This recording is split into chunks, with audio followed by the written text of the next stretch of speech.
Vamos con la unidad 3, que nos va a llevar 2 clases. También vi lo de Marcelo Tinelli, también Habla de relaciones entre clases, de cuando empezamos a hacer programas donde en la mayoría, salvo los ejercicios por ahí simples que hacemos en la práctica, en un caso real, eh, va a haber muchas clases interactuando en un programa. Y un poco lo de relaciones entre clases habla de formas en las que pueden estar relacionadas las clases de algunas formas en particular, cuando representan cosas que tienen que ver entre sí. En la unidad se presentan las 3 relaciones entre comillas principales en C++. Esta la vamos a pasar muy rápido porque es la más simple y la que menos importa. Estas dos son súper importantes. De alguna manera esto ya lo vinieron haciendo sin darse cuenta. Esto va a ser la relación de herencia, va a ser la verdaderamente nueva en esta clase. Y la relación de herencia da lugar a una de las principales características de la programación orientada a objeto, que es el polimorfismo. Todo lo que tiene que ver con polimorfismo, eh, si alguien leyó algo, vio el contenido, lo vamos a dejar para la segunda clase. Vamos a presentar las 3 relaciones, la herencia en su versión básica, digamos, y sobre eso la semana que viene completaremos con la parte de polimorfismo, que es la más interesante. Entonces, bueno, nos vamos a Profe, detener un poquito en cada una de estas. el de la ¿Cómo? herencia es el caso particular en el que, por ejemplo, dos clases se relacionan y sale un resultado. A ver, cuando digo un resultado me refiero a que entre las dos se forma algo nuevo, que es lo que en un caso particular por ahí requiere un usuario. Por ejemplo, si yo quiero calcular el volumen de un cilindro y tengo una clase que me calcula el, el, el área del círculo de la base y de las dos bases, digamos, de la superior y la inferior, y me calcula otra, yo qué sé, de una forma distinta a la altura, con las bases, podría calcular otra, yo qué sé, el área el volumen, digamos, del cilindro. Esa sería como la herencia. No estoy seguro. No estoy seguro de entender a lo que apuntás. Por un lado, haces mucho énfasis en se calcula, y en realidad lo primero que hay que pensar en la clase es qué representa, no qué calcula. Ahora vamos a ver ejemplos. Puede tener que ver con lo que decís, pero en todo caso, veamos un par de ejemplos y después, si eso no te lo aclara, retomamos la pregunta. Correcto. Pero siempre cuando pensemos qué relación hay entre 2 clases, deberíamos pensarlos en términos de qué representan y cómo se relacionan entre comillas, en la vida real las cosas que están siendo representadas en esas clases. Acuérdense que la idea de las clases es un poco pasar de esas cosas de bajo nivel, como arreglo, variable y demás, a objetos que se asemejen más al dominio de mi problema.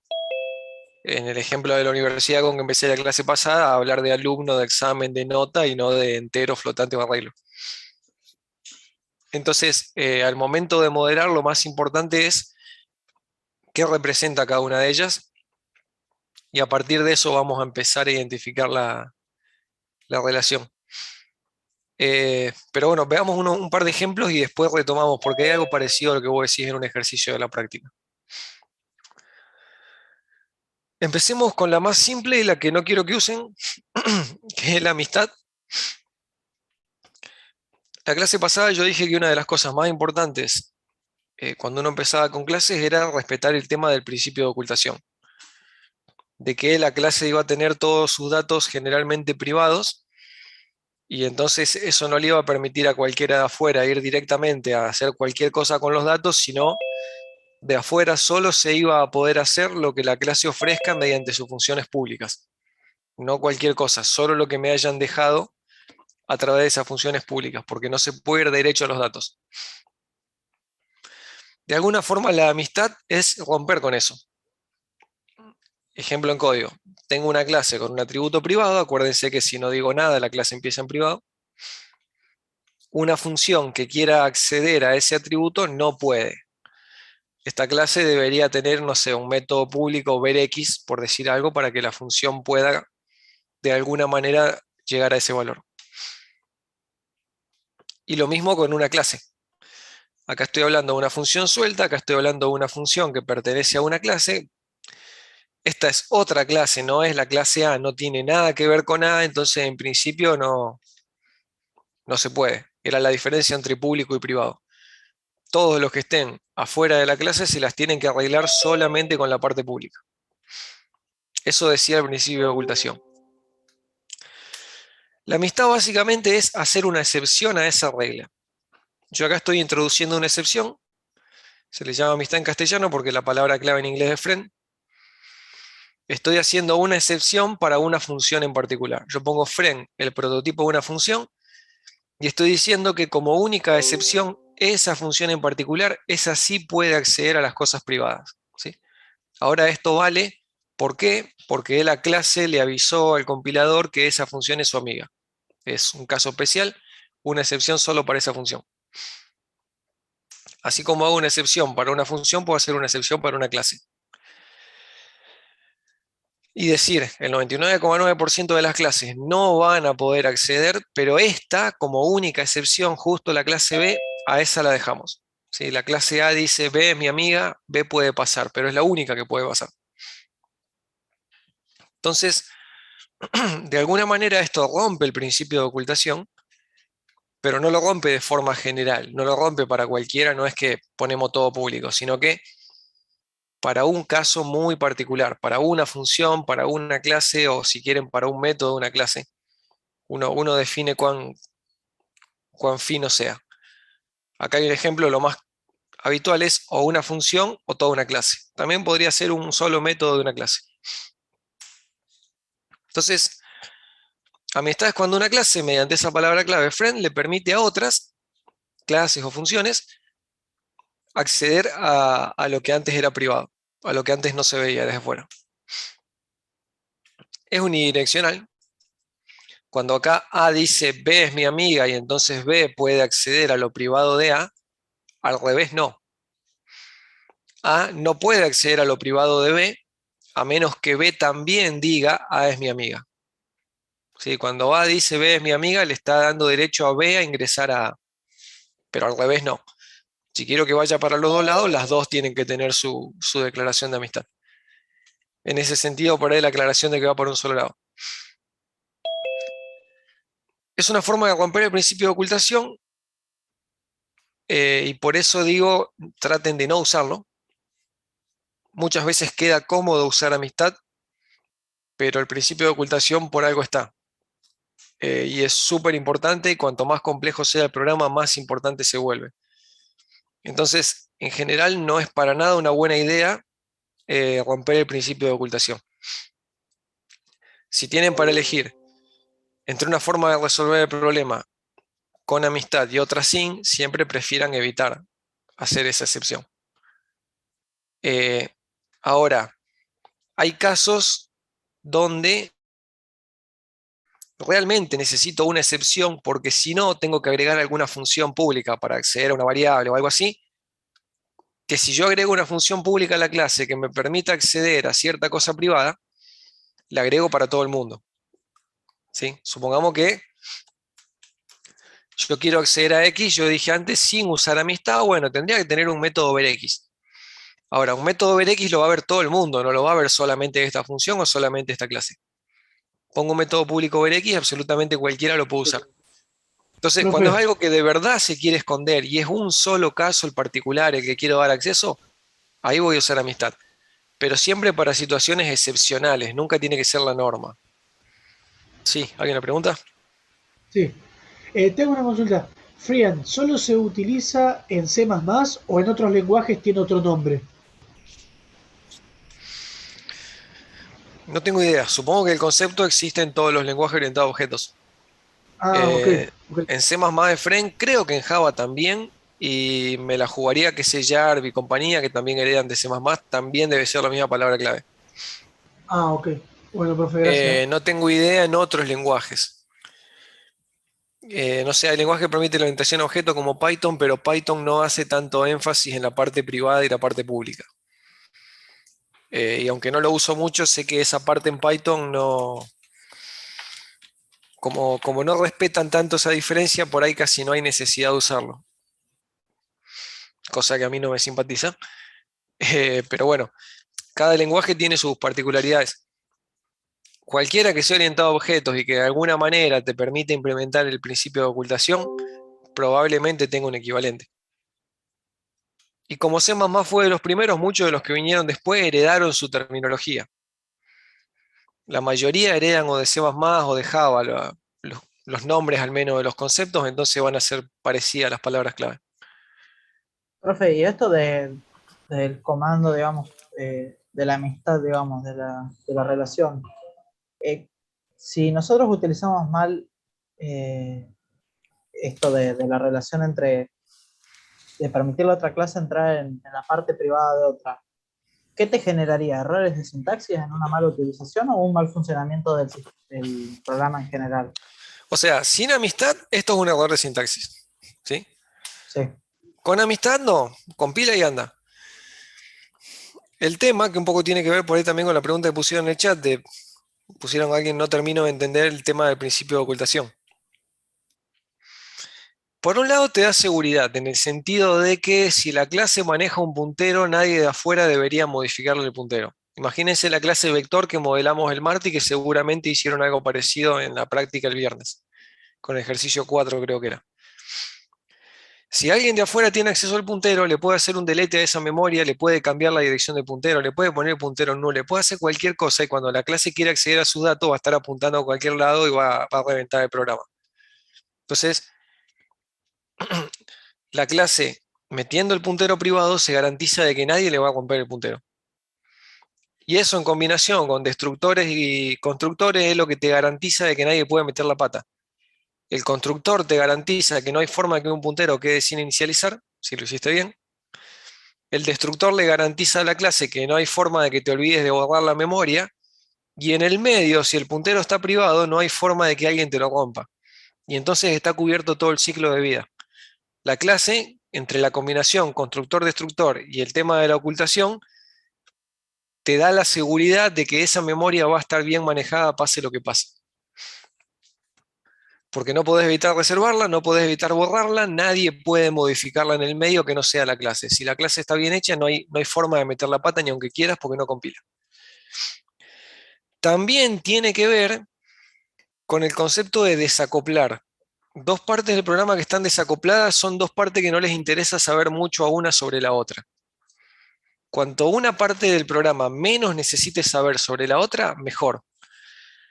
Cuando vos tenés un código que le va derecho a un atributo privado de la clase, si vos después por X motivo cambiaste el atributo privado, sea un cambio tonto como que le cambiaste el nombre, o sea que porque encontraste otra forma mejor de representar la información de la clase y cambiaste el tipo de variable o guardaste otra información, no sé, lo que sea. Cuando vos de pronto haces un cambio que no debería verse, que es en la parte privada y para el de afuera no debería haber cambiado nada, bueno, todos los que estén accediendo de derecho a la parte privada se van a ver perjudicados por ese cambio. La idea un poco es que la parte pública es como el contrato que las dos partes del programa se comprometen a respetar. La función que use la clase, el main, por ejemplo, dice, bueno, yo solamente voy a usar lo que dice la parte pública y lo demás no me voy a meter ni me va a importar. Y la clase dice, bueno, yo te voy a ofrecer esta funcionalidad pública y por detrás me las voy a arreglar como a mí se me cante para lograr esa funcionalidad. Pero entonces esos prototipos de las funciones públicas son el nexo entre los dos. Mientras eso quede fijo, cualquiera de los otros dos puede cambiar su parte, que mientras estén de acuerdo en ese punto intermedio, digamos, no se van a ver afectados el uno al otro. Encontrás una forma mejor de implementar la clase mientras ofrezca la misma interfaz pública, podés cambiar todo lo que pasa por detrás y el main se va a ver beneficiado por esa nueva forma sin siquiera darse cuenta, sin que tengas que modificar nada. Entonces, también tiene que ver con eso, con establecer fronteras claras de lo que se ve y no se ve de un lado a otro del programa para separarlo en partes que sean manejables. Porque si está todo entrecruzado con todo, llega un punto en que el problema no te entra en la cabeza. No podés hacer un cambio porque se rompe por todos lados y ya no le podés seguir el rastro de quién con qué. Sí, en un proyecto real tenés cientos de miles de líneas de código, literalmente. Entonces, cuanto más desacoples las partes, mejor. Y el principio de ocultación te da eso. Te da que vos, mientras repete la parte pública, todo lo que pasa del otro lado ya no te importa. Ves a la clase como una caja negra.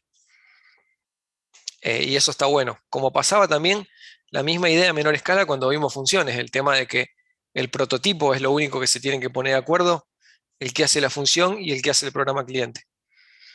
Y de ahí para un lado, de ahí para el otro, bueno, pueden variar sin que se molesten. Entonces, bueno, la amistad, cuando realmente hay una excepción y entonces digo, bueno, si no tuviera amistad tendría que abrir esto para todo el mundo, no para esa función. Y entonces ahí es cuando digo, bueno, me viene bien la amistad porque si no tendría que hacer una macana más grande. Pero son casos muy raros, son casos que prácticamente no aparecen en la práctica.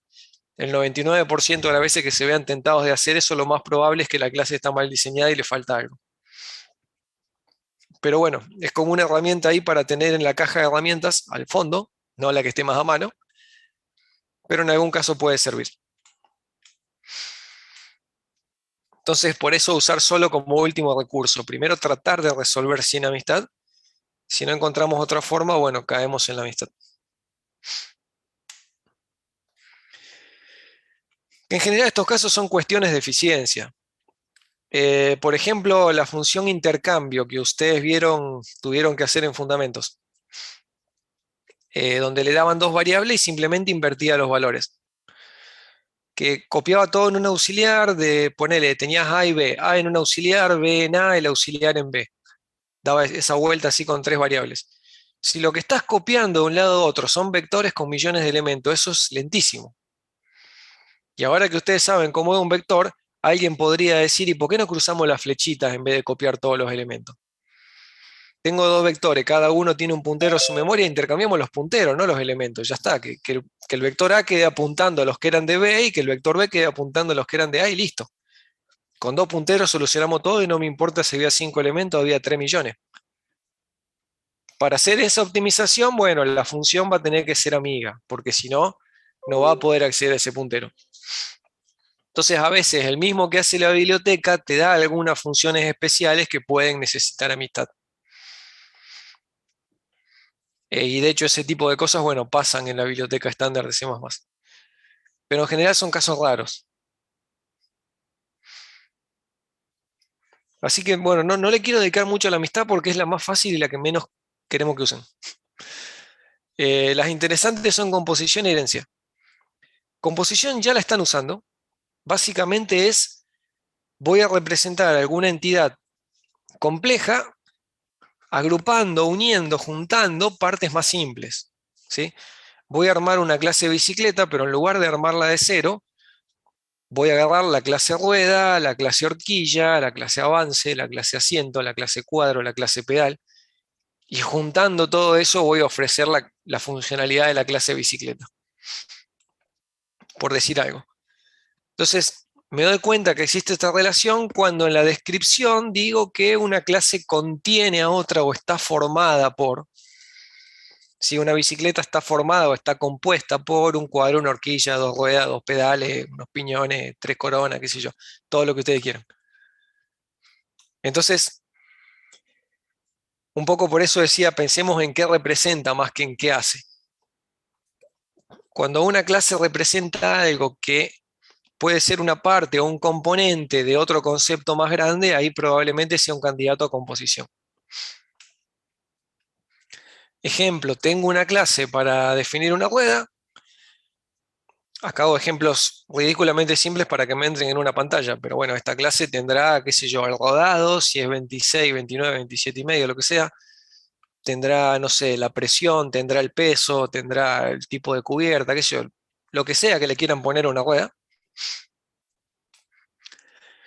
Y cuando hago una bicicleta, reuso la clase rueda.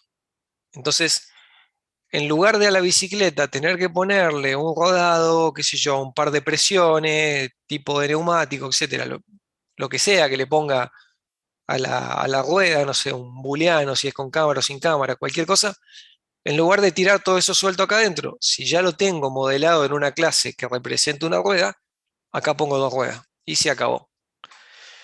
Y entonces cuando haya que construir una bicicleta de rodado 29, bueno, no puedo acceder a modificarle directamente el tamaño de la rueda porque rueda está privado, ¿sí? Pero puedo modificar el tamaño de una rueda a partir de esta función. Entonces, la clase bicicleta va a reutilizar estas ruedas como parte de la bicicleta y las va a manipular a través de su interfaz pública, ¿sí? Acá en general no hace falta que rueda diga bicicleta es mi amiga, porque si la clase rueda está bien hecha, debería tener todos los métodos que sean necesarios como para manipular la rueda sin tener que entrar a lo privado. Entonces, tendrá métodos para, por ejemplo, en este caso, definir el rodado, para, no sé, inflarlo o desinflarla, para lo que sea que quieran modelar de la rueda.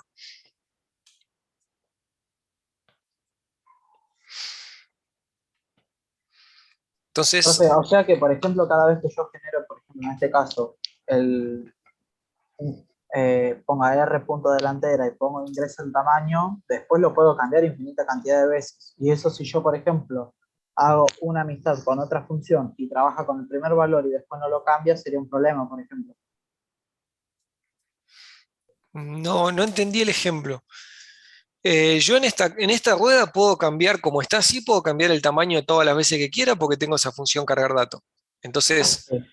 sea por amistad que voy derecho a la variable tamaño, o sea sin amistad que voy por el método público, de todas formas se puede cambiar el tamaño todas las veces que quieras. Claro. Yo lo que digo es que Normalmente, si vos usas otra función y necesitas el tamaño, en este caso solamente porque tenemos solamente eso, necesitas el tamaño y le permitís ingresar a la parte privada de la función, va a trabajar con el primer tamaño que vos ingreses, después no lo va a cambiar. A eso es lo que yo voy. Y ahí se generaría un problema. En este caso, porque esta función, esta no, clase no es chica. entiendo a qué te referís con el primer tamaño que vos ingreses. O sea, yo, por ejemplo, ingreso un tamaño de 29 pulgadas, ¿A dónde ¿no? lo ingresás? En la, o sea, O sea, digamos, cada instancia de rueda va a tener su propio tamaño. claro, pero yo, por ejemplo, no sé, el usuario ingresa un rodado 29, ¿no? Y después Sí. lo quiere cambiar, ingresa 27, se va a cambiar el rodado de vuelta si quiere, o no se puede. Esa era la pregunta mía. Si vos en el main creás una rueda y haces primero cargar tamaño de 27 y después cargar tamaño de 29, se lo estás cambiando. Lo cual en principio para una rueda no tendría sentido. Ujú. Eh, si vos en el main creás una bicicleta con un determinado rodado, no lo podés cambiar nunca más porque esta clase no te ofrece ninguna interfaz que te permita volver a modificar el rodado. Claro. Sí, sí, Una entiendo. pregunta, profe. Pero no tiene que ver con amistad o no, ¿sí? Ahora, ponele que vos querés ver el rodado para algo. Una función que necesite no cambiar, ver nomás. En lugar de declarar amistad porque no se ve, porque es privado, le tengo que hacer un método ver tamaño o ver rodado.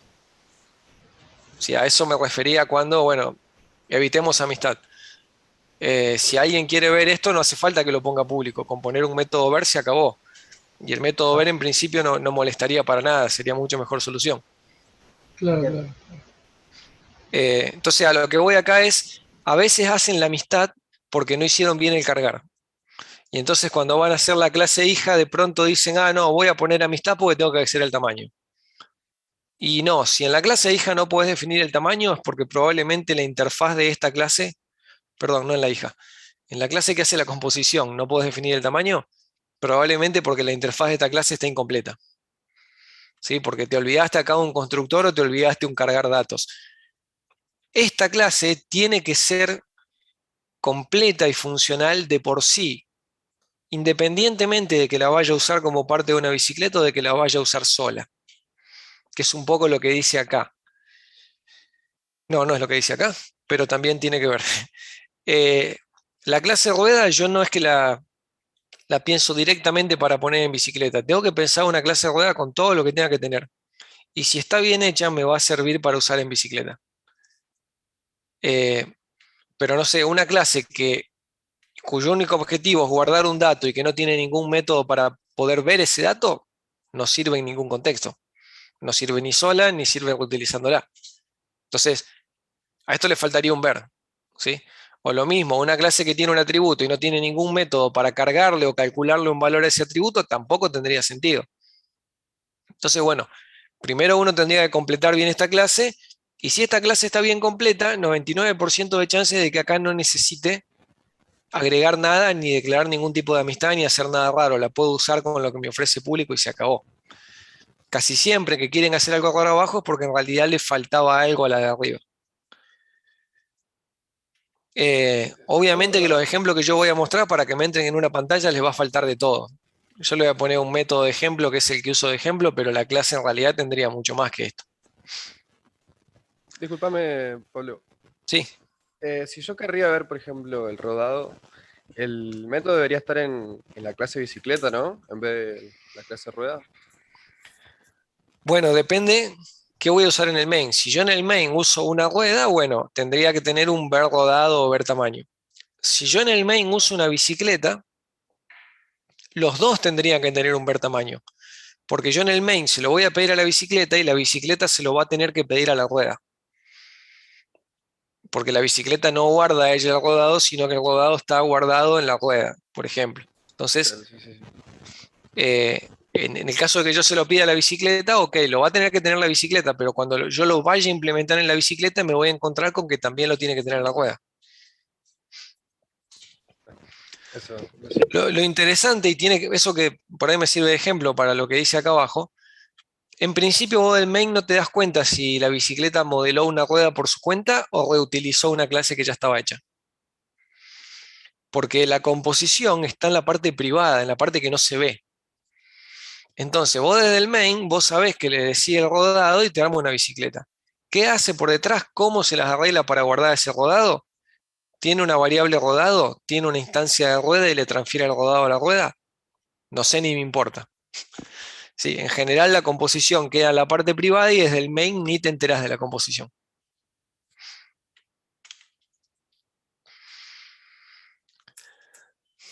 Bueno, yo les decía recién, no tiene por ahí tanto sentido que una rueda cambie de tamaño a lo largo de su vida. Es como que si nació 26 va a morir 26, no, no crecen las ruedas. Entonces, por ahí tendría más sentido que el tamaño se asigne en un constructor y no se modifique. Profe, Sí, pero podría llegar el caso en donde vos le cambies la rueda a una bicicleta y bicicleta tenga la opción de cambiar el tamaño de rueda, pero no la clase rueda. ¿Se bueno, entiende? fíjate conceptualmente lo que vos dijiste, le cambiás la rueda. No es que haces crecer la que ya está, le pones una nueva. Claro, claro, Entonces, en ese caso podrías crear una rueda nueva y asignársela en R delantera o en R trasera y reemplazar la vieja. claro, claro. No necesitarías que la rueda te permita modificar el tamaño. Tal cual, Eh, tal cual. pero por ahí lo que quería forzar en este ejemplo era la necesidad de usar un constructor. Porque si yo hago esto y luego quiero hacer un constructor donde, bueno, yo digo que recibo un rodado y acá no puedo darle el tamaño a la rueda porque la rueda no lo recibe en un método cualquiera, lo recibe en el constructor. Cuando la rueda lo recibe en el constructor, hay que darle el tamaño al momento en que se construye. Y cuando yo estoy adentro de las llaves, ya está todo construido. Entonces, el momento es justo antes de la llave. Está el prototipo del constructor y la llave con la implementación justo en el medio, antes de la llave, con esa sintaxis de los dos puntos que adelanté un poquito de la clase pasada, podemos invocar a los constructores de los componentes. Entonces, de esta manera yo tengo la oportunidad de pasarle alguna información, por ejemplo, el dato que me dieron, al constructor de un componente, al constructor en este caso de la clase rueda. Y como la clase rueda en este caso no tiene otro constructor, si yo no uso esta sintaxis, mi programa no compila. ¿Sí? Por eso este está tachado. Sí o sí tengo que darle el tamaño mediante el constructor, no se lo puedo dar de otra manera. Cuando empiece esta llave a ejecutarse es porque ya las partes están todas construidas. El momento de darle cosas a los constructores de las partes es justo antes de la llave, con esta sintaxis, 2 puntos y le damos lo que haya que darle. ¿Y por qué por ahí yo digo que ustedes ya vinieron haciendo esto? Porque usaron, por ejemplo, vector o usaron string en la práctica, adentro de las clases. ¿Sí? Y acá estoy haciendo composición. Acá estoy metiendo una instancia de la clase vector adentro de la clase curso. ¿Sí? Como parte de mi curso hay un montón de alumnos que los estoy modelando con un vector. Esto es composición. Curso es una clase y está utilizando otra clase que ya existía, que es vector. Lo mismo cuando le pongo al curso, por ejemplo, un nombre de materia, qué sé yo, materia. Esto también es composición, porque string es una clase. Sí, string es como un vector de caracteres, tiene todo un manejo de memoria adentro. Entonces, acá ya estoy haciendo composición, ya lo estuvieron haciendo ustedes sin saber que tenía ese nombre. Y en el constructor del curso, a lo mejor me dicen el nombre de la materia. Pongamos que los argumentos son el nombre de la materia y la cantidad de alumnos que vamos a hacer lugar. Y yo acá tenía dos opciones. Yo podía decir que a materia le asigno el nombre, le puse materia, y que al vector le hago el resize, ¿sí? Y yo puedo hacer esto ¿por qué? Porque materia tiene un constructor por defecto que pone la cadena vacía y luego lo modifico, y porque vector tiene un constructor por defecto que genera un vector vacío y luego lo modifico. Entonces, yo no tenía este problema de los 2 puntos porque casi siempre que hacía composición estaba usando clases que tienen constructor por defecto. Y ahí entonces yo podía optar. Yo podría haber dicho que materia, en lugar de construirse vacío y después modificarse, que directamente se construya con el valor que le va. Y que el vector, en lugar de construirse vacío y luego redimensionarse, que directamente se construya con el tamaño que le va. Y entonces en las llaves no tengo que hacer nada. ¿Sí? ¿Se acuerdan que en un main, un vector de alumnos puede ser, yo puedo hacer lugar para 10 alumnos de esta manera, que es lo que, el primer ejemplo, o de esta otra, que sería lo que hago acá. ¿Sí? Cuando yo al vector le daba tamaño, bueno, vector era una clase y el tamaño es un argumento de uno de sus constructores. Entonces, yo acá declaré un vector donde tengo la oportunidad de al vector que es parte de una clase darle argumentos para su constructor, acá.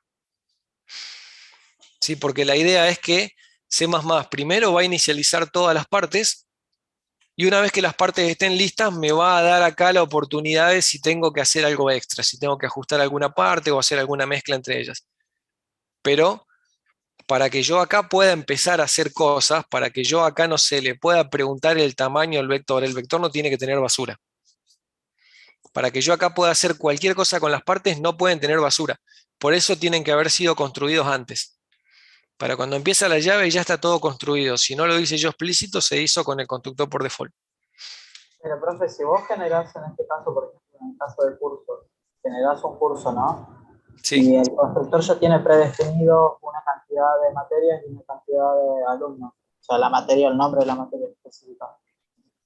Después, cuando vos en la parte pública definís la función curso, ahí vos lo que estás haciendo es asignar los valores que el usuario te ingresó en el main, se los das al curso que vos creaste, curso como se llame, o sea. Claro, acá yo voy a decir programación. No sé si va por acá la pregunta, pero yo digo acá, programación orientada a objetos, ¿cuántos somos hoy? 52, bueno, haceme lugar para 52 alumnos. Yo acá le estoy diciendo al curso que al momento de construirse ya se inicialice con este nombre y con un vector con este tamaño. Y entonces, acá estoy construyendo un curso. Para construir a un curso hay que construir sus partes. Si un curso está formado por un string y un vector, para armar un curso tengo que armar un string y un vector. Y entonces acá estoy diciendo, bueno, cuando construyas el string no lo hagas vacío, hacelo con este valor, que es el que me dieron, Y cuando construyas el vector no lo hagas vacío, hacelo con este tamaño que es el que me dieron de afuera.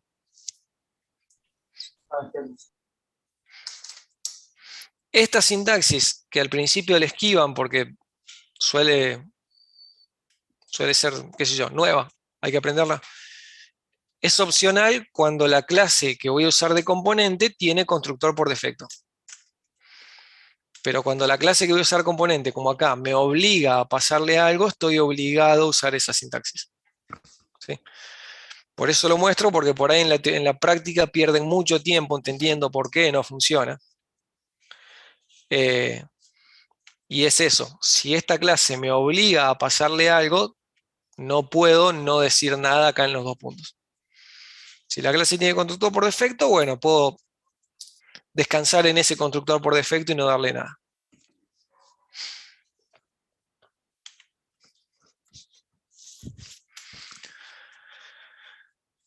Y ejemplos de composición, bueno, por todos lados. Lo más fácil para entender la idea de composición, por lo que significa la palabra, es pensar en objetos materiales, en decir, como dije, una bicicleta, un auto que tiene un motor y tiene 4 ruedas, tiene un color y tiene además otras propiedades. Tiene una velocidad, una aceleración, etc. Y entonces a lo mejor estas clases complicadas las inicializo a través de su constructor y luego en las llaves completo lo que falta. Profe, Pero a la bueno, hora es de esta idea construir de que una armo una clase, clase a partir de instancias de otras. ¿Sí? a la hora de construir una clase, ¿qué es más conveniente? ¿Pensar en qué va en la parte pública o qué va en la parte privada? O sea, ¿qué nos conviene pensar antes, por así decirlo? Porque eso como que medio, a mí al La menos parte se me pública. complica como... Para distinguir la parte privada medio que me cuesta al principio cuando estoy haciendo la clase, perdón. Yo voto por la parte pública. Va a tener distintas escuelas ahí, pero yo siempre digo que el objetivo en la vida de la clase es hacerle la vida fácil al cliente, al main o a la función que sea que lo use. Cuando vos primero pensás en lo privado y después ajustás la parte pública a lo privado, es como que estás modelando la parte pública en base a detalles que a los de afuera no deberían ni ver ni importarle. Se te terminan filtrando detalles que no deberían. Entonces mi recomendación es primero pensar cómo me gustaría que la clase se vea de afuera, que sería un poco empezar por el main, cómo se usa la clase, definir cuál es su constructor, cuál me convendría que sea su constructor o sus métodos, y luego, para cumplir con eso, veré qué necesito hacer en lo privado. Le agregaré lo que le tenga que agregar para poder cumplir con eso.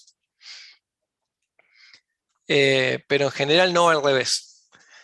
También por lo que dije antes, lo privado en principio debería poder cambiarse sin que los de afuera se den cuenta.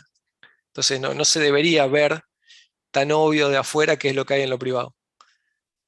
Y empezar por lo privado tiende a que sí. Por eso prefiero empezar por lo público. Y pensarlo de otra manera. La parte privada vos la vas a hacer una vez y cuando la clase anda, en principio no la tocas más. Ahora, si hiciste una clase para reutilizarla, la clase la vas a usar desde un montón de funciones.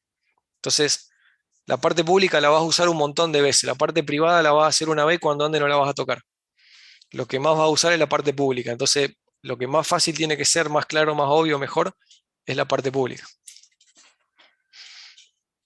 Pensando como en funciones, en reutilizarlas. ¿Sí? Un buen prototipo de una función te permite que la reutilice por todo lado, por más que lo que hay dentro de la llave lo escribiste una sola vez y luego ya te olvidaste. Y acá habría un ejemplo. Si yo, no sé, esto es parecido a lo que me decían antes de cambiarle la rueda o de preguntarle rodado a la bicicleta. Si yo le pido que haga al auto, desde el main tengo un auto y le digo al auto que lo quiero encender, en realidad lo que hay que encender es el motor. Pero desde el main no puedo llegar al motor. Entonces voy a desde el main llamar a un método del auto y el auto va a tener que transmitirle ese pedido a uno de sus componentes. El pedido de que se encienda o el pedido de que me diga las revoluciones, el auto no lo tuvo que implementar él, no lo tuvo que gestionar directamente él, sino que descansó en la clase motor. Esa es la idea de utilizar una clase que ya esté hecha. Que luego todos estos métodos sean simples, porque si les voy pidiendo las cosas a las partes, no tengo que implementar todo eso de nuevo. Como cuando ustedes en el curso les conviene poner un vector como los de fundamento en lugar de hacer punteros. Si no tienen vector, tienen que hacer el new EDL, el constructor de copia, la redimensión y todos los quilombos que ya vieron en la unidad 1. Si tienen vector, la clase se simplifica enormemente porque todo ese manejo de memoria se lo delego a vector y mi clase no tiene que hacer casi nada al respecto. Ese es el objetivo de que una clase reutilice a otra. Cuando lo dibujamos se suele representar con un rombito. Un motor tiene un auto, un motor pertenece a un auto, perdón, o un auto tiene un motor. Una rueda pertenece a un auto o un auto tiene 4 ruedas. Un poco así se lee el diagrama. Ahora vamos a empezar a ver por ahí clases, relaciones dibujadas así con flechitas, porque cuando queramos representar así a golpe de vista un programita con 10, 15 clases, bueno, lo vamos a dibujar así para que sea más fácil de resumir, digamos. Lo que se conoce como diagrama UML.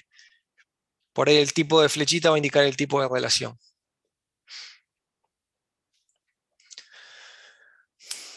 Es importante no engolosinarse con la composición y no poner composición para todo. Típico ejemplo incluso de proyecto final. Voy a modelar una biblioteca. En mi biblioteca hay un montón de socios, entonces me hago una clase socio y pongo en la biblioteca un montón de socios. Mi biblioteca obviamente tiene libros, entonces me hago una clase libro que tendrá el ISBN, el nombre, autor, editorial, género, año de edición, todo lo que ustedes quieran. Y me hago un vector que guarde todos los libros. Entonces yo digo, bueno, adentro del sistema biblioteca tengo información de un montón de socios, tengo catalogado un montón de libros y se van a ir generando préstamos. ¿Sí? Cada vez que un socio retire un libro voy a tener que asentar un préstamo. ¿Qué pondrían adentro de la clase préstamo? Y el socio que lo retira y el libro, diría, digamos. O sea, como el nombre del socio que lo retira y el libro que retira justamente en la fecha que termine, en la fecha que lo retira.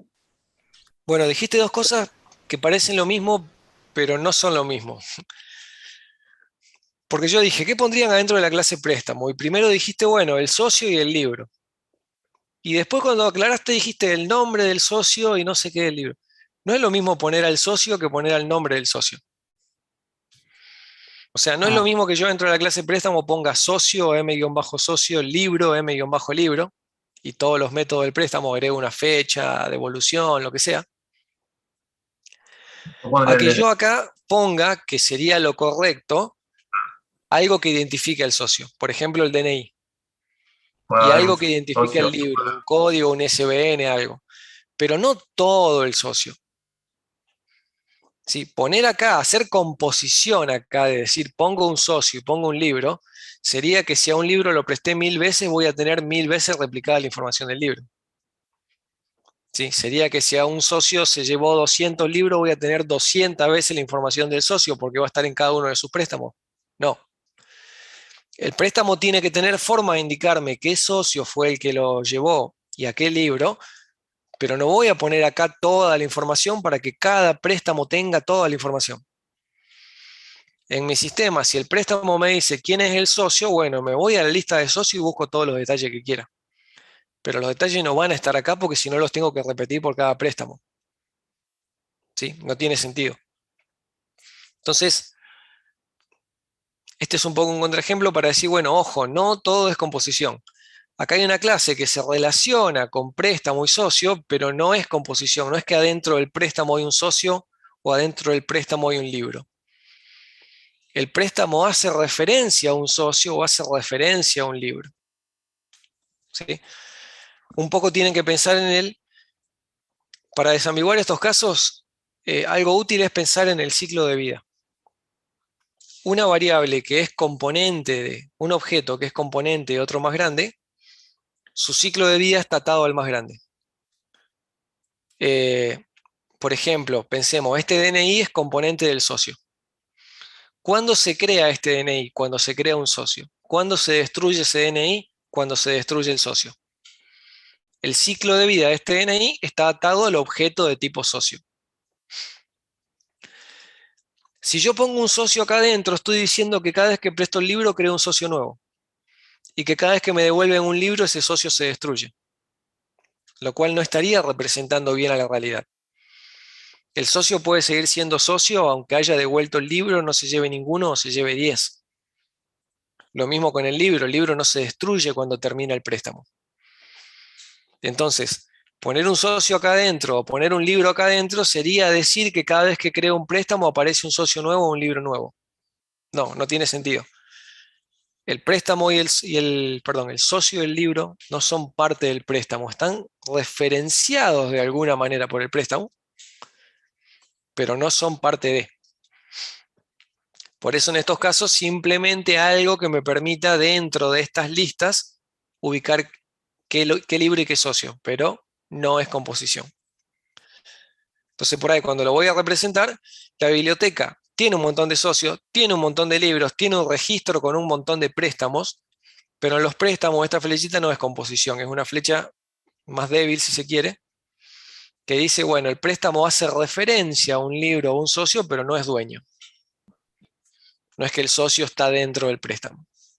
El socio es de la biblioteca, no del préstamo. ¿Se ve un poco esa diferencia?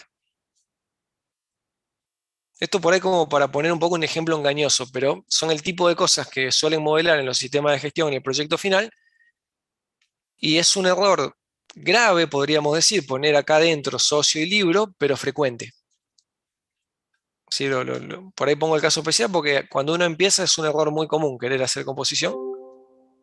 Profe, y en este caso sería correcto utilizar friend, o sea, la amistad para que la clase préstamo acceda a la parte privada de socio, extraer, por así decirlo, el DNI y el libro No, específico, el código del libro para generar el préstamo. no, la clase socio debería tener un método ver DNI. O la clase Ah, libro, un método ver nombre, ver código, lo que quieras. ah, Eh, si la clase que en realidad no es préstamo, la que haga probablemente esas operaciones sea directamente biblioteca. Si biblioteca, cuando recupera información de un préstamo, se encuentra con un DNI y quiere ver el nombre del socio, no tiene un método para consultarlo, es más un indicativo de que está incompleta la clase socio. De que socio guarda información que no me permite consultar y entonces ¿para qué la guarda? entiendo. Por eso hice tantas aclaraciones al principio con amistad, porque es una solución fácil que muchas veces no corrige la raíz del problema, simplemente esconde un síntoma. Entonces, bueno, si estas clases están bien modeladas, en principio estas otras no debería faltarle nada. Pero bueno, tampoco es tan fácil cuando uno recién empieza que estas clases salgan bien de una. Por eso se ve tentado a usar amistad.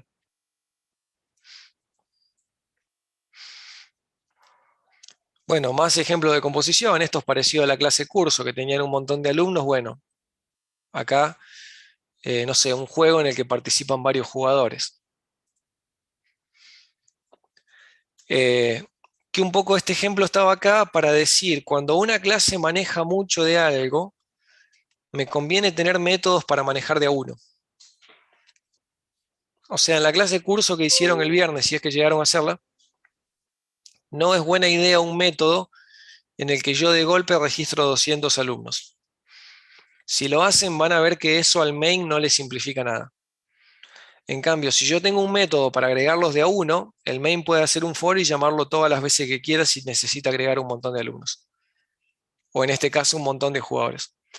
Entonces, cuando una clase maneja una colección de algo, siempre tomen de ejemplo vector. Vector tiene un size y luego tiene un corchete que me sirve o para ver o para modificar, y solo con eso yo ya puedo hacer prácticamente todo. Perdón, este es para ver y modificar, y esto sería como un pushback, ¿sí? Pero en vector nunca hay operaciones donde yo agrego 10 elementos de golpe o qué sé yo. Puedo llegar a hacer lugar para 10 elementos, pero después lo tengo que inicializar de a uno. Siempre el main termina teniendo que cargar las cosas de a una.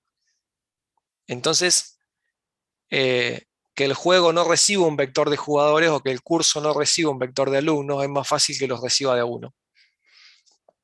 Y van a ver que eso al main no le va a hacer ningún problema. Entonces, bueno, parecido en cuanto a filosofía de diseño a lo que puede haber sido el curso o el polinomio. Ese seguro que lo llegaron a hacer, el del polinomio, donde seguramente hicieron métodos para cargar y consultar los coeficientes de a uno. no métodos para cargarlos todos juntos o para que te devuelva todos juntos. Lo más razonable es tener para cargar y modificar de a uno, y que si el main quiere cargar o modificar varios, lo llame varias veces en un for, en un while. Esa era un poco la moraleja de este ejemplo. En conclusión, composición ya lo vinieron usando sin darse cuenta, hicieron composición con las clases string y vector por todos lados. Lo único nuevo o raro a nivel sintaxis que no habían hecho es esto, ¿sí? Que ahora entendemos que con esto lo que estamos haciendo es llamar a los constructores de las clases que usamos de componente. Lo pueden hacer también con los string y vector que venían usando de otra manera.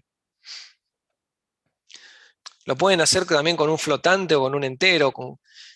Para C++, C++ puede hacer de cuenta que todo es una clase.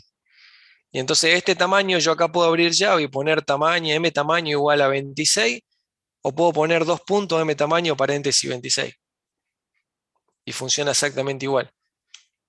Van a ver que a medida que aprendamos cada vez más cosas de las clases, está cada vez más pensado para que no haya casi diferencia entre un tipo de los comunes y una clase que hacemos nosotros. Podemos hacer que se parezca en todo prácticamente para que las reglas sean las mismas, sea un flotante o sea una clase, las reglas con las que se manipula sean más o menos iguales. Entonces esta sintaxis, bueno, funciona para clases que nosotros hicimos y también funciona para variables más simples. Como puede ser un doble, un flotante, un entero, no pasa nada.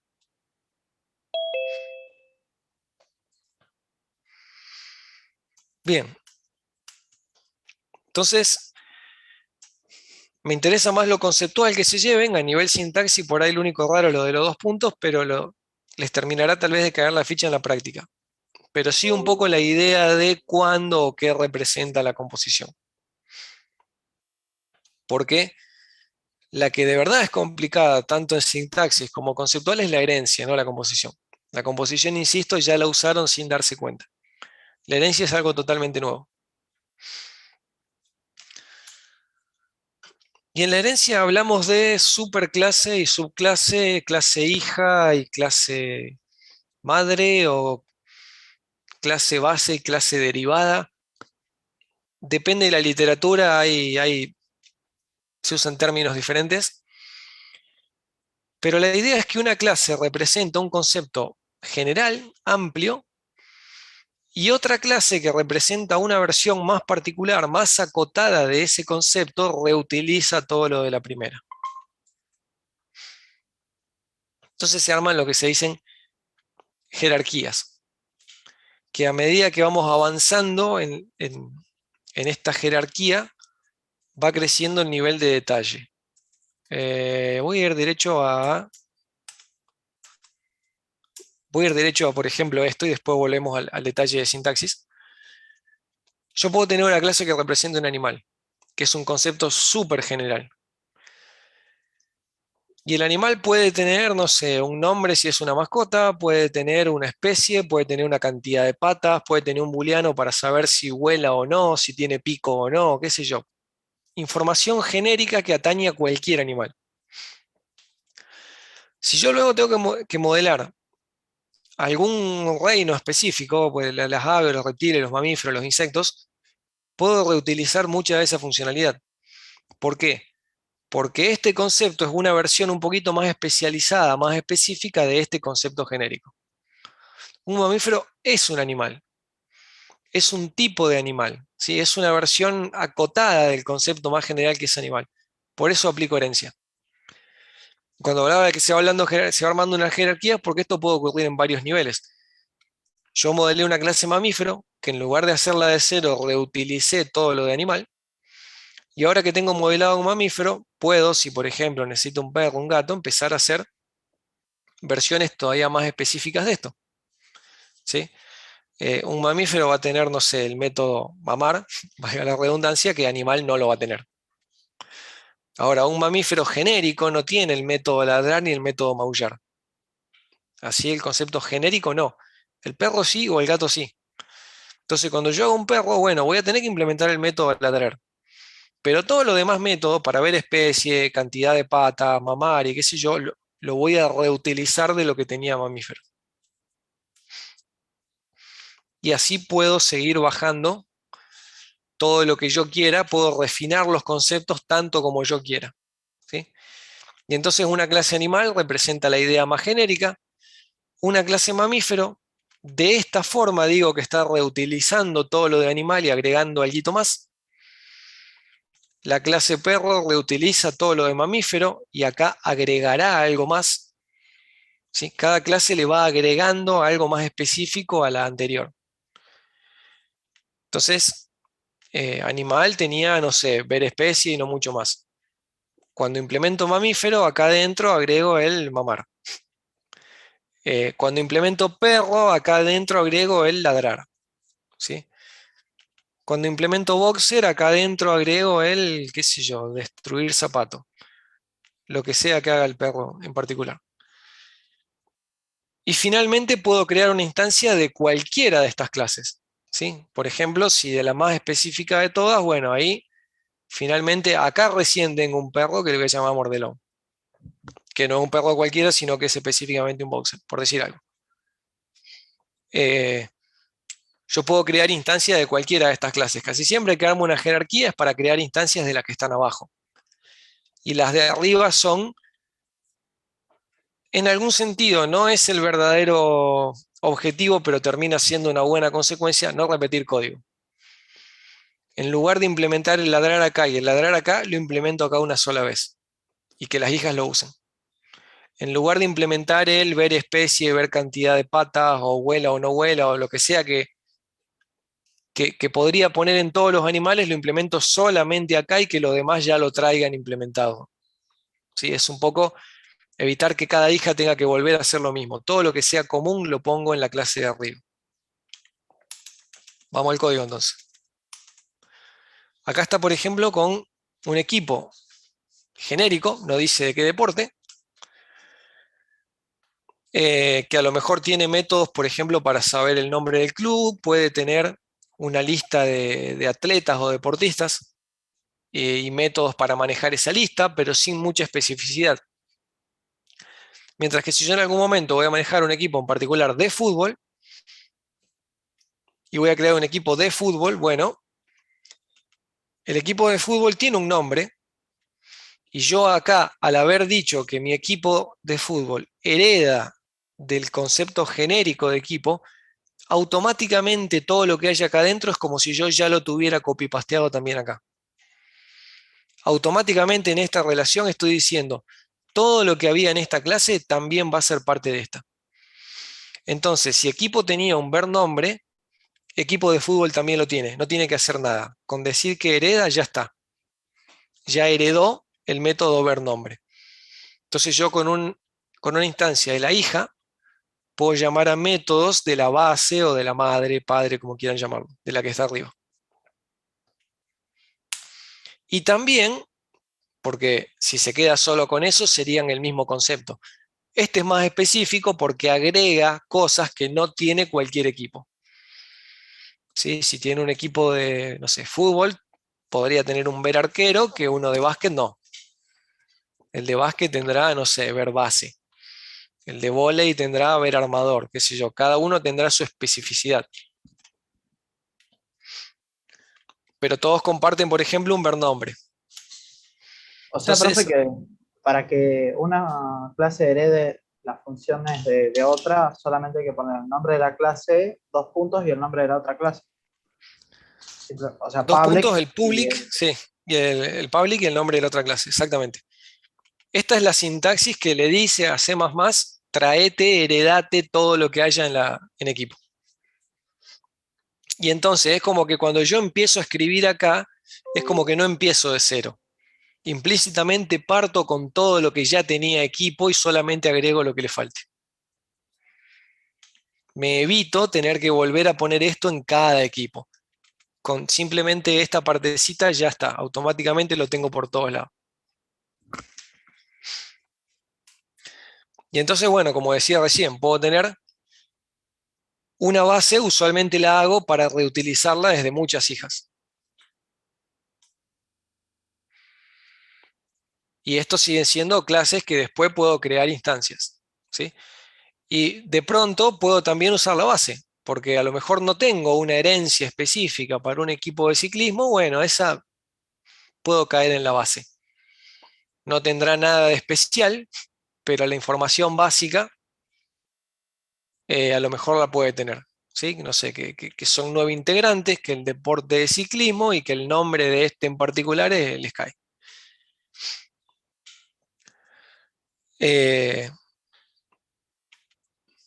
Entonces, acá hay un ejemplo donde, bueno, uso tanto las hijas como la base.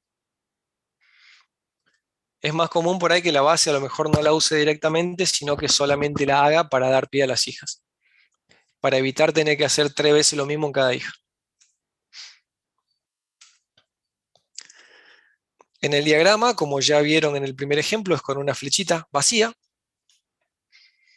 La notación UML dice que la flechita vacía que apunta del concepto específico al general. Un equipo de básquet es un equipo. ¿Sí? Por eso va para arriba. Si bien la herencia va para abajo, esta es la padre o madre y esta es la hija. ¿Sí? Pero la flecha va para arriba, porque un equipo de básquet es un equipo, del específico al general. Y bueno, ya vieron que esto se puede ir replicando en múltiples niveles. Veamos algunos detalles de sintaxis. Con los constructores va a pasar algo parecido a lo que pasaba con la composición. Si yo digo que un equipo de fútbol es un equipo, cada vez que se construye un equipo de fútbol, primero hay que inicializar la parte base, primero hay que construir un equipo genérico, vamos a decir, y después agregarle lo que agrega el de fútbol. Y entonces, yo acá no puedo quedarme sin darle nada al constructor de equipo, al constructor de la clase base, porque acá está diciendo que la clase base necesita un entero, pongamos que la cantidad de integrantes del equipo, no sé, algo. Algo sí o sí necesita de constructor. Exactamente la misma sintaxis que antes. ¿Cuál es la diferencia? ¿Cómo me doy cuenta en esta línea que estoy hablando de herencia y no de composición? Que yo antes acá tenía el nombre de una variable y ahora tengo el nombre de una clase. Yo antes con la clase rueda, en la parte privada, creé rueda 1, rueda 2 y lo que estaba inicializando era rueda 1, rueda 2. Acá no tiene nombre porque es como si fuera parte del propio B. No estoy diciendo que un equipo de fútbol tiene un equipo adentro, estoy diciendo que un equipo de fútbol es un equipo. Entonces, uso directamente el nombre de la clase acá. Acá estoy diciendo el equipo de fútbol es un equipo. Cada vez que vaya a construir un equipo de fútbol, primero construyo la parte genérica y luego acá, o coma, y llamo a constructores, construyo la parte que haya agregado esta herencia. Igual que antes, ¿qué le voy a pasar a la clase base? Puede ser un valor fijo o puede ser un valor que se lo pida al main a través de un argumento. Lo importante es que el main, si usa la clase B, va a acceder al constructor de B, no al de A. El constructor que va a querer usar main es el de B. Entonces, B necesita recibir todo lo necesario para luego transferírselo a A.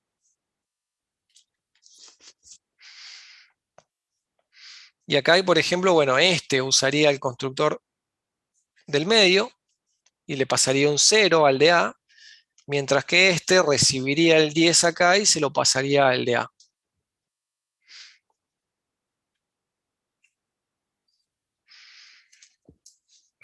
Esto es importante. Antes de seguir voy a hacer un ejemplo. Hay un ejemplo que se usa por todos lados que a nivel de ingeniería de software no está bien, pero no importa. Es fácil de entender para empezar. Donde uno dice, no sé, un alumno tiene, por ejemplo, vamos a poner nombre nomás, pero nombre, apellido, dirección, teléfono, DNI, fecha de nacimiento, un montón de información que uno se le puede ocurrir.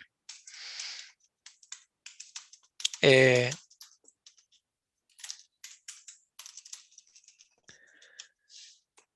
Y también tiene, por ejemplo, un promedio. ¿Sí? Entonces, nombre y promedio. Y el apunte en algún momento les va a decir, bueno, pero un docente también tiene nombre, apellido, dirección, edad, teléfono, etcétera. Lo que no tiene es promedio, pero todas las demás cosas, yo acá puse una, pero habría un montón, también las tiene. Entonces, en algún momento, eh, la guía les dice, bueno, hagan una clase persona y reutilícenla para alumno. ¿Sí? Acá, por ejemplo, qué sé yo. Y esto va a tener un void vernombre, como para que quede, así como acá tengo 2 datos, bueno, en realidad tendrían un montón de datos, ¿sí? Y entonces ustedes vienen y hacen, bueno, vamos a hacer la clase alumno, que en realidad, para no volver a implementar ver nombre, DNI, teléfono, dirección, etcétera, etcétera, etcétera, digo, todo eso lo heredo en persona, ¿sí? Entonces, acá pongo todo lo que cualquier persona tiene, y luego si hago alumno heredo de persona, si hago docente heredo de persona, si hago, qué sé yo, directivo heredo de persona, los datos básicos ya los tengo resueltos. ¿Y qué agrega el alumno? El promedio, por ejemplo. La cantidad de materia, las notas, todo lo que ustedes quieran que no sea de cualquier persona, sino en particular de un alumno. Y tienden a hacer esto. Como el alumno solo agrega el promedio, solo me caliento por el promedio. Y esto desde el punto de vista del main no tiene sentido, porque yo desde el main, cuando diga que tengo un alumno con promedio 8, ¿quién rayos es ese alumno? Lo razonable sería decir que yo tengo a Juancito con promedio 8. Entonces, yo acá en el constructor tengo que recibir todos los datos del alumno, todos los que son propios y los que son de cualquier persona, y lo que voy a hacer es la parte que es genérica de la persona, se la voy a delegar a persona, y yo me voy a hacer cargo solamente de la parte que es propia del alumno. ¿Sí? Pero el constructor que ve el main es este. Entonces acá tiene que estar todo lo que necesite. Lo que voy a necesitar para inicializar a la base, más acá, más lo que voy a necesitar eventualmente para inicializar a lo que agregué en la hija. ¿Sí? Todas las Es un clases error. descendientes tienen que tener un solo constructor. No, no, para nada. Podés tener sobrecargas. Las reglas de la sobrecarga aplican igual, todo lo que vos quieras. Pero fallaría entonces lo que esto. Así como está, no. Yo estoy diciendo que para construir un alumno me tenés que decir nombre y promedio. Del No, no, promedio me si vos hago le cargo agregás acá, pero del otro nombre no. constructor. ¿Cómo? Claro, si vos le agregás otro constructor, Mientras el otro constructor le pase un nombre a persona, vamos a estar bien. claro, a eso me refiero. Vos tenés que ir extendiendo los parámetros de lo que se va trayendo del constructor del O sea, padre. querés, no sé, un constructor que empiece con el promedio en 0, podés. No le doy, si no le doy promedio, lo va a tener en 0. Pero no puedo no darle algo a la clase padre porque Claro. la clase padre dice que sí o sí necesita información. Y si vos, profe, y si vos haces una clase descendiente de alumnos, le tenés que agregar a ese constructor nombre, promedio y algo más. Sí, que ojo, a lo mejor no todo lo tenés que pedir. Por ejemplo, yo acá te pongo la Bien, bien. ocupación y entonces una persona genérica me tiene que decir cuál es su ocupación, Ajá. pero cuando yo voy a crear un alumno, no, ocupación estudiante. Bien, bien, bien, bien, bien. ¿Sí? A lo Claro, mejor no todos los datos los tengo que pedir. claro. Y ahí le podés hacer una sobrecarga de constructores, si querés.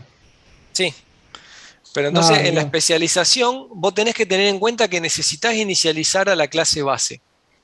claro, claro. Va a haber cosas de esa clase base que vos ya estén implícitas en este concepto y cosas que te las tenga que dar el main.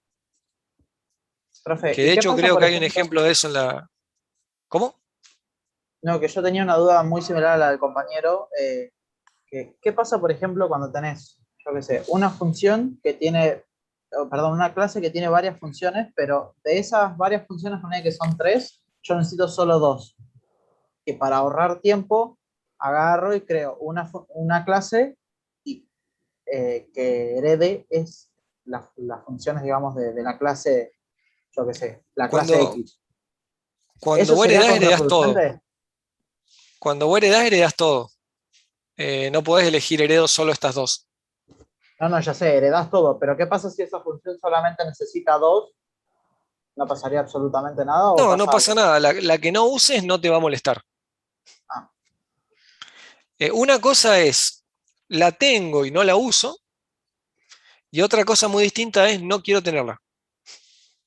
claro. Si no querés tenerla, hay que hacer alguna cosa distinta. La herencia planteada de esta manera se va a traer todo. Sí, sí, entiendo. Eh, Puede haber algún caso, pero por ahora no nos vamos a meter, después más adelante. Pero en principio yo acá me estoy trayendo todo. Y sí va a pasar que parte de lo que me traigo a lo mejor no, si no lo necesito, no lo uso, no me cuesta nada. Lo que no uso en este caso no me cuesta. No es que el programa va a ser más lento o más grande por tener muchos métodos que no uso. Si hay algo que no uso, el compilador lo tira y listo. No, es suficientemente vivo. Porque generalmente vos acá tenés un concepto súper genérico y no todas las hijas le importa el 100%. Entonces alguna hija usará un 80% y otra hija usará otro 80%, donde hay cosas que se solapan y cosas que no. Claro, claro. Por eso lo preguntaba, viste, por si era contraproducente, digamos. Claro, no, contraproducente no. Salvo que, insisto, salvo que sea un método que vos realmente querés esconder. Pero ahí ojo porque probablemente la hija no sea un caso especial del padre. ¿Sí? Por ejemplo, una cola de supermercado.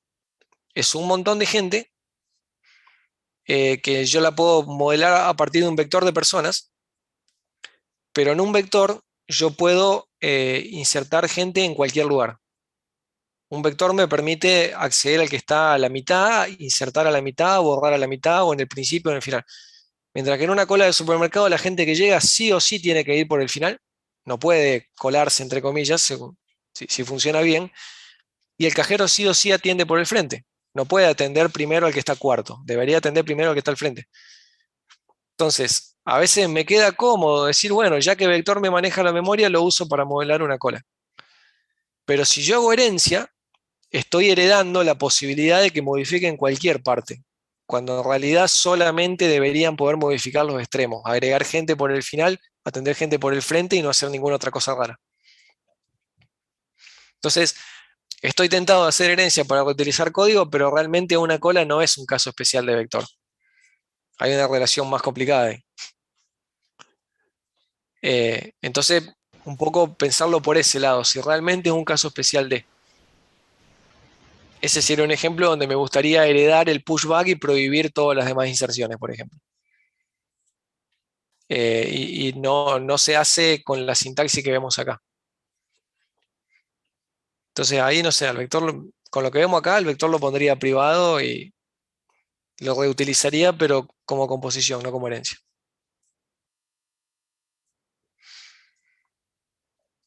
Bien, a nivel sintaxis, importante que hoy, con lo que vemos hoy, el main no se entera de nada de esto. Cuando al main llame a un método, al main hoy no le va a importar si ese método era propio de la clase B o heredado de la clase A. O si cuando llamo al método el laburo de verdad lo hace la clase o se lo delega a uno de sus componentes. ¿Sí? Con lo que estamos viendo hoy, composición y herencia al main no le cambian absolutamente nada. Es problema del que hace la clase. El que hace la clase se ahorra tiempo reutilizando cosas, pero al main le da lo mismo. El main cuando tiene un perro, mientras tenga, no sé, ladrar y ver especie, que se lo haya implementado los dos, que se haya implementado uno y heredado el otro, no le cambia. Al main, digamos que le importa que tenga esos dos métodos. Entonces, son relaciones que me simplifican el diseño o el desarrollo de la clase, pero que por ahora en el main no se ven. La clase que viene la herencia se va a empezar a ver, pero para esta primera clase y todo lo que van a hacer el viernes, eh, al main no le debería cambiar nada que haya o que no haya herencia. ¿Qué es lo último que nos falta ver a nivel sintaxis?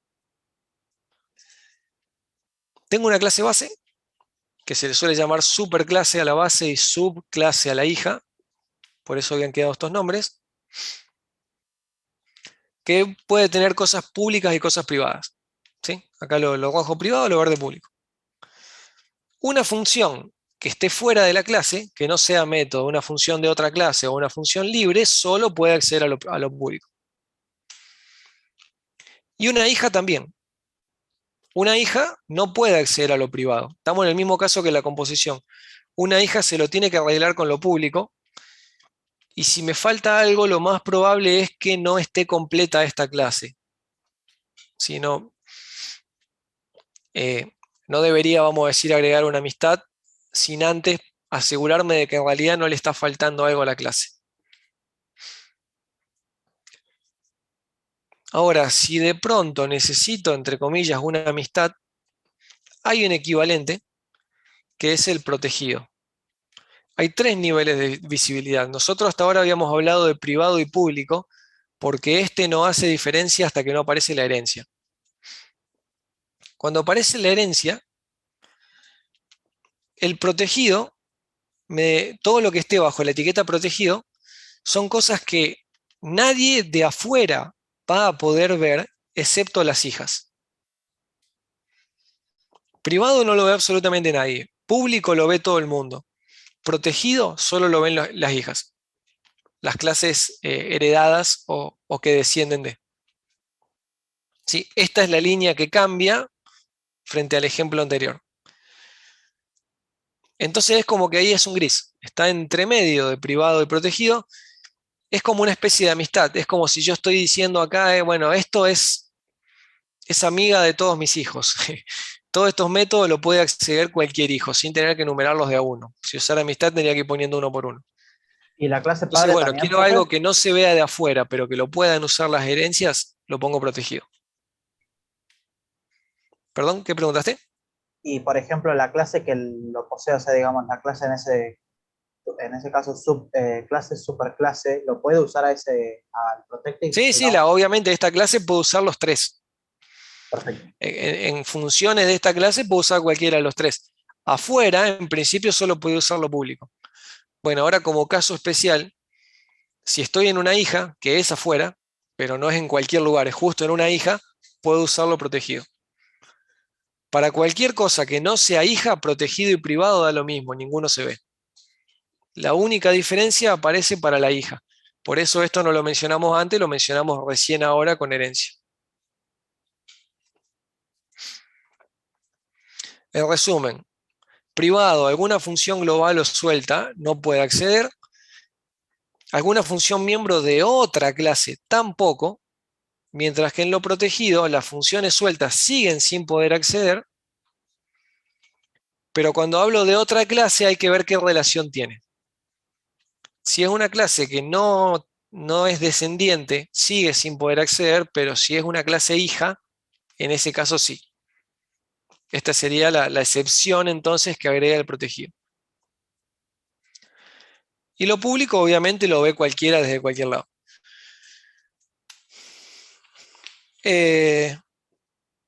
Y esto se puede combinar con amistad. Si de pronto quiero darle acceso a una clase que no es hija, bueno, lo hago mediante amistad. Pero entonces el protegido se parece mucho a la amistad en el sentido de que rompe un poquito, no mucho, pero rompe un poquito el principio de ocultación. Y con el mismo criterio le digo, bueno, traten de no usarlo. En general, primero piensen si no les falta algo público o no les falta modelar mejor la clase antes de tener que caer en lo protegido. Casi siempre es cómodo el protegido, pero no necesariamente correcto.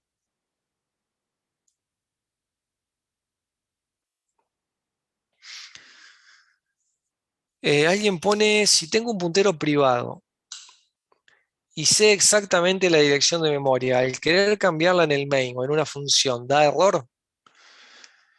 No, pero la pregunta sería, si es privado, ¿cómo puede llegar al main o a la función?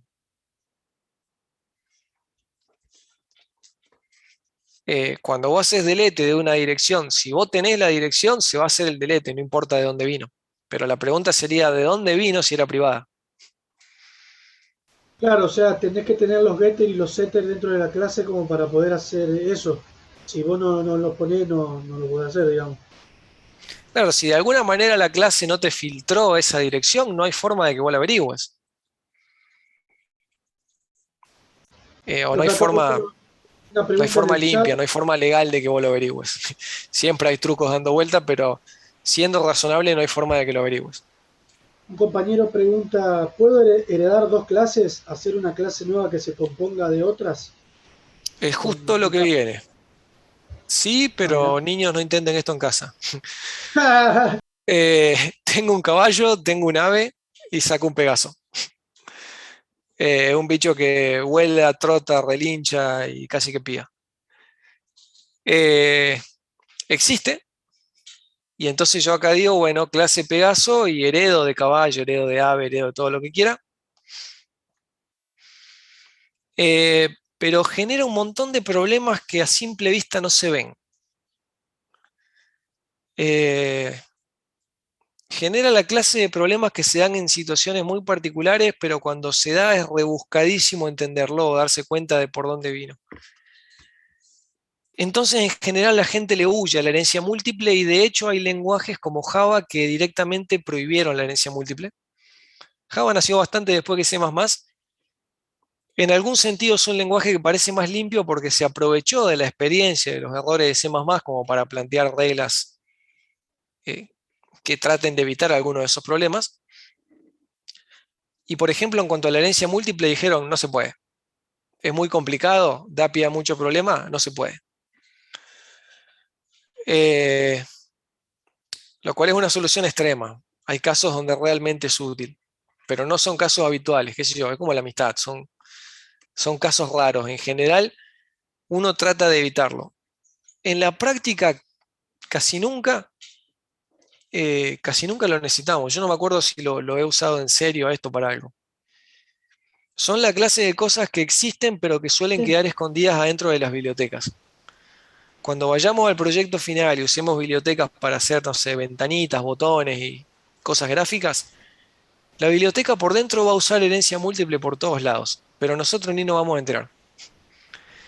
Eh, es la Profe, clase de funcionalidades que podrían considerarse como un poquito más avanzada. La gente que hace bibliotecas serias las esconde adentro, pero en general el código cliente no se entera y no las necesita. Pero existir si existe. caballo, si caballo y ave tienen un método que se llama igual, ¿cómo sabe la clase Pegaso cuál, cuando llamas al método, de cuál clase la Eh, está extrayendo? no te funciona. No funciona directamente. No funciona, no. Y Pero de entonces, hecho, ¿es posible o no esto? sí es La posible, clase pero Pegaso. empiezan a aparecer un montón de situaciones de ese estilo. Claro, claro, tal cual. Y de hecho, si yo tengo el Pegaso heredando de caballo y heredando de ave, ahora, si yo antes programé una clase animal y dije que un caballo es un animal y que un ave es un animal, termino en esta situación. El Pegaso tiene dos animales, uno que heredó por el lado de caballo y uno que heredó por el lado de ave. Tiene dos especies, tiene dos nombres, tiene... Y cuando llamo a cuál de los dos llamo, y ni siquiera va a compilar si no aclaro cuál de los dos quiero. Entonces, esto empieza a permitir situaciones raras que por ahí a simple vista no son obvias, y aun cuando son obvias, la solución a nivel sintaxis es bastante enquilombada, porque este problema existe, se puede dar y tiene una solución, pero vamos complicando cada vez más la sintaxis. Si empezamos a ver todas estas soluciones, nos volvemos locos. Y ya alcanza para volvernos locos con lo que tenemos, así que no hace falta que nos vayamos por las ramas. Por eso nos vamos a limitar a contar que existe. Uno podría simplemente hacer esto. Creo que hay un ejemplo en la guía, pero no va a llegar el ejemplo al punto de tener dos métodos iguales o dos herencias iguales. Hay un ejemplo medio raro como para probar la idea, pero Tiene caso no de es, no es uso, un digamos. ejemplo muy práctico y no aparece ningún caso complicado. Ok. Sí, sí, en la práctica tiene caso de uso, pero no es habitual. Y insisto, usualmente eh, lo usan las bibliotecas y no el código que hacemos nosotros. A menos que, bueno, alguno de ustedes que lo más raro, pero se dedique a hacer bibliotecas, qué sé yo. Eh, pero en general nosotros nos dedicamos a hacer sistema y usamos para la parte gráfica una biblioteca que ya está hecha, para la base de datos otra que ya está hecha, para, no sé, la parte de red otra que ya está hecha. Empezamos a combinar bibliotecas. Hay un montón de trucos súper interesantes que están escondidos dentro de la biblioteca, que el que hace la biblioteca necesita saberlo, pero el que la usa no. Y bueno, si nos vamos por todos los trucos, la materia llevaría 5 años en vez de un cuatrimestre, así que medio que lo vamos a cortar acá. Pero bueno, entonces yo podría tener eh, un objeto que herede métodos y atributos de ambos. Como para cerrar, ¿cómo podría ser un diagrama de clase que tenga un poco distintos tipos de relaciones? Y entonces supongamos que quiero modelar un juego tipo ajedrez, donde yo digo, bueno, en el juego hay un tablero y dos jugadores, y eso es parte del juego. Si no hay jugadores, no hay juego. Si no hay tablero, no hay juego. Entonces, acá voy a usar composición. El juego engloba al tablero y los jugadores.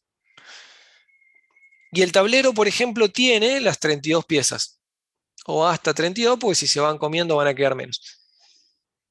Eh, y las piezas no las puse directamente en el ajedrez. Yo digo, el ajedrez tiene un tablero y el tablero tiene las piezas. Todo esto es composición. Ahora, de estas piezas, la mitad las va a manejar un jugador y la mitad otro. Entonces, hay una relación entre pieza y jugador, pero no es composición. Yo no puedo poner la pieza en el tablero y en el jugador porque estaría dos veces. Tiene que estar una sola instancia y que tanto tablero como jugador hagan referencia a la misma. Entonces, o las pongo en el jugador o las pongo en el tablero. Bueno, yo acá decidí ponerlas en el tablero y que el jugador simplemente sepa cuáles son las suyas o tenga una referencia, un puntero, algo que le diga cuáles puede mover, por decir, pero no es dueño. Sí, digamos que si el jugador se levanta y se va, las piezas quedan en el tablero. Ahora, pieza sería una clase re compleja porque los distintos tipos de pieza siguen reglas diferentes. Entonces yo puedo programar en esta clase base las cosas comunes, métodos para saber la posición, para saber el color, a qué jugador pertenece o cosas así, pero luego las reglas de si se puede mover o puede comer de tal forma que varían de uno a otro, en lugar de programarlas acá, voy a generar herencias y cada herencia va a tener una versión diferente de ese método. El mover no va a estar acá. Cada herencia se mueve distinto, entonces el mover va a estar abajo. Ahora, el ver color o ver posición sí va a estar acá porque es para todas igual. Entonces, acá podría ser un ejemplo donde tengo primero composición, después una relación de simplemente señalar, no es dueño en ningún sentido, y luego una herencia. Lo mismo, si no me equivoco, no me acuerdo si estaba acá, sí, lo mismo puede pasar con jugador. El método mover del jugador puede ser distinto, a lo mejor hago una herencia donde el mover le pregunta al usuario y sería el jugador que controla al usuario, mientras hago otra herencia donde el mover lo calcula un algoritmo y sería el jugador que controla la máquina, si quiero hacerlo de jugar contra la máquina. Y entonces, en un programa real van apareciendo este tipo de cosas, ¿sí? Un montón de clases que aprovechan las distintas relaciones y hay un poco que aprender a identificar cuándo va cada una. Y la idea termina siendo que ninguna clase tenga demasiada responsabilidad de por sí. Si una clase es demasiado complicada, trato de dividirla en piezas o de establecerle una base o de hacer algo para que se dividan un poco las responsabilidades y ninguna clase me quede tan complicada. Si la idea es preferible tener muchas clases simples a una clase jodida, o como había pasado en funciones, muchas funciones simples a un main kilométrico. El mismo criterio de diseño aplica con esta nueva herramienta de abstracción que es la clase. Igual, profe, por ahí para simplificarlo, no sé, pregunto si sería correcto el razonamiento. Tener una clase general pieza y de ahí heredar también el tablero, por ejemplo, porque el tablero también es una pieza del juego. No, en principio el tablero no es una pieza. A ver, si con pieza uno normalmente se refiere a reina, caballo, alfil, peón. Y el tablero en ese sentido no es una pieza. Pensalo en cuanto a programación. ¿Qué atributos compartirían pieza y tablero? ¿O qué métodos? Ah, perfecto. No, ¿Sí? O ninguno. sea, todos estos tienen una posición, una fila y una columna. Todos estos tienen un color o un jugador al que pertenece. Sí son, entre comillas, dos componentes del ajedrez. Por eso, directa o indirectamente, los dos van a tener composición. Yo podría haber dicho que las piezas están en el ajedrez y en el tablero poner una relación débil como esta. O podría haber dicho que las piezas las tiene la mitad cada jugador y acá poner una relación débil. Hay variantes acá que en realidad uno, cuando se pone a programar, seguramente alguna opción será un poco más simple que otra y cuesta bastante a priori darse cuenta. ¿Sí? En un problema real, aprender a pensar buenos modelos de clase antes de sentarse a hacerlos requiere mucha experiencia. Y de hecho van a tener una materia de ingeniería de software donde van a seguir estudiando algunas reglas para esto. Como en todo, hay un montón de opciones. Los problemas que vamos a hacer en los parciales y en las prácticas van a involucrar una, dos, tres clases donde las relaciones deberían ser obvias. ¿Sí? Si le decimos que modelen avión, motor, turbina y ala, está claro que es composición. Si le decimos que modelen avión, tren, colectivo, vehículo, debería estar claro que es herencia. Van a ser casos así, donde sea bastante obvio y no, porque no podemos hacer un problema que lleve 2 horas. Tienen que ser cosas cortitas. Pero bueno, en los ejemplos reales se empieza a combinar todo y en general en las combinaciones siempre hay múltiples caminos. A un programador con experiencia le pasa que, no sé, las piezas se las puso al jugador y cuando empezó a implementar se dio cuenta de que eso era complicado por X motivo y que le convenía ponerlo en el tablero. Y a veces tenés que empezar a deshacer y refactorizar lo que le llaman, sacarlas de acá y ponerlas acá y tenés que cambiar un montón de cosas que ya habías hecho y bueno, pasa. Pero por ahora no vamos a tener ejemplos tan complicados. Insisto que en los ejemplos de la práctica o de los parciales debería ser obvio cuál de los dos casos estamos hablando. Lo más complicado que vamos a tener es el tema de polimorfismo, pero lo vamos a dejar para la clase que viene. Pueden hacer la mitad de la guía sin ese concepto y es un tema que ni a palo vamos a llegar a dar en 10 minutos, así que por la clase de hoy lo vamos a dejar acá. Pero ¿cuál es el problema que nos falta resolver? El método mover no lo puede tener pieza porque cada pieza se mueve distinto. Ahora, si el tablero tiene un vector de piezas, entonces no puede usar el método mover porque pieza no lo tienen las hijas. El polimorfismo me va a dar una forma de que el tablero, aunque las cosas sean rey, caballo, alfil, peón, las maneje todas con un solo tipo de datos, que es el pieza. Y me va a solucionar ese tema de cuál de los dos hace el mover.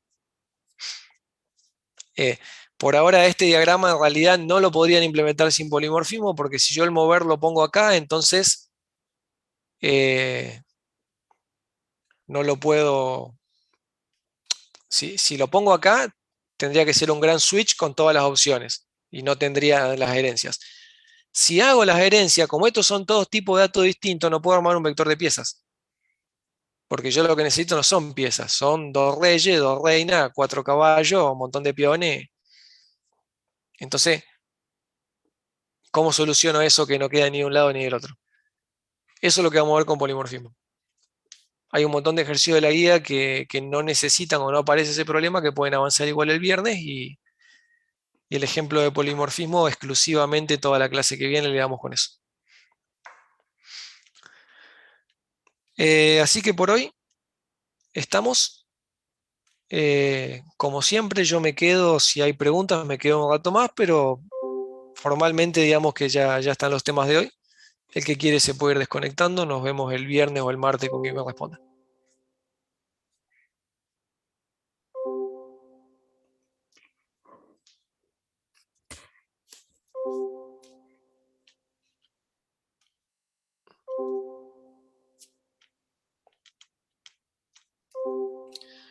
Ahora mismo habilito que alguien me había preguntado, no estaba visible la unidad NetMoodle. Acuérdense que esta unidad no tiene texto de teoría, pero estos temas están muy piolas explicados en el libro ese que yo les señalé, que está en material adicional, en el Thinking in C++ de Bruce Eckel. Ahí está muy piola explicado todo eso, así que aunque no hay un apunte oficial de la cátedra, lo encuentran en cualquier lado en internet, pero para empezar ese material está bueno y es cortito. Y ahí acabo de hacer visible toda la unidad.